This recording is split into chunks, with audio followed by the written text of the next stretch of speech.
Hello kids, you're welcome to today's class. We are still dealing on decimals. Now from the first week, you were introduced to decimals and also how to convert fractions to decimals. Last week, you were introduced how to convert decimals to fractions and also how to go about the addition and the subtraction of decimals. This week, you'll be learning how to multiply and divide decimals. We'll be working on division, multiplication, and division of decimals. Now let's dive right in. Now, multiplying decimals. What are the steps to take? Now this step looks cumbersome, long, but it's quite easy if we go to our next slide. Now, if you already know how to multiply, then multiplying decimals will be easy. Just one extra step, that's what you need to take. What's the step? First, you need to multiply the numbers just like normal. You multiply the numbers just like you normally do, as if the decimal point wasn't there. What do you do next? You need to add in the decimal point to the answers. Add the decimal point to the answers. This is the only tricky part because you add up the decimal places there are in the numbers you multiplied. Decimal places there are in the numbers you multiplied. Now we'll see that in the next slide. Then you may put that many decimal places in the answer. Now let's try this question. You have 4.22 times 3.1. What is our first step? First step is that you just multiply ordinarily, right? 422 times 31. That gives us 13,082. Now, how many decimal places do we have here? 2. How many decimal places do we have here? 3. So it simply means that there are 2 decimal places in 4.22, 1 in 3.1, 1 in 3.1. This is a total of 3 decimals. So what do we do then? We then put these 3 decimal places in this 13082, and we finally get the answer 13.082. As you can see, this is 3 decimal places, and we get from what? This one and this one. This is count from here 1, 2, 3. 3 decimal places. Now you can see it's quite easy. All you have to first procedure, multiply the number like you normally do. Next procedure, you add the decimal places. They are in the numbers you multiplied. Like what we did here, we have 2 decimal places, 1 decimal place. You add it up, multiply 422 and 31 like you normally do. You add up the decimal points. You have 2 decimal points here, 1 decimal point here. So everything in total becomes 3 decimal points, right? Meaning 3 numbers after the decimal points.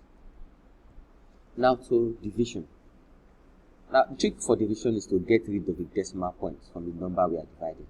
Same like we did in multiplication. How do we do that? We can shift decimal points out of the way by multiplying by 10 as many times as we need to.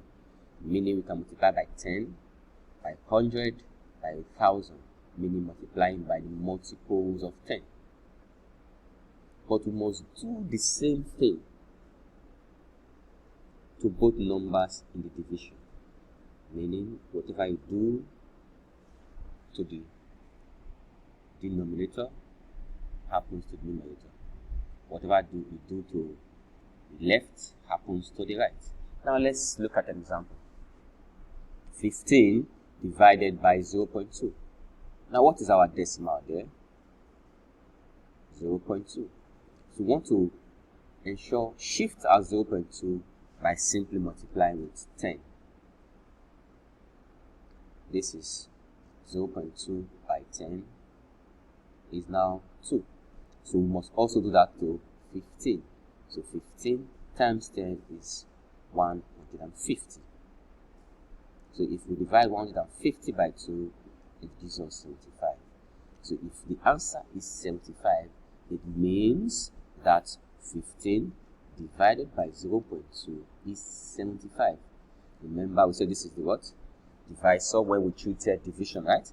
The divisor and the dividend and the divisor, right? Our answer being the quotient. Now let's look at another example. Now, to divide decimal numbers, meaning the two questions are decimals. We have 6.4 and 0.4. Now, to multiply the divisor as many times as necessary, in as many tens as necessary, until we get the whole number, meaning the divisor. This is the divisor. It must be a whole number. It must be what? A whole number. Now do that in this particular question. We have 6.4 and 0.4. 0.4 is the divisor. So what do? We check. Multiply by 4. If multiply by 10, rather, it gives us 4. So whatever we do here also happens here. Multiply by 10 gives us 6.4. Changes 6.4 to 64. And if we divide both, it gives us 16. 64 divided 4 is 16.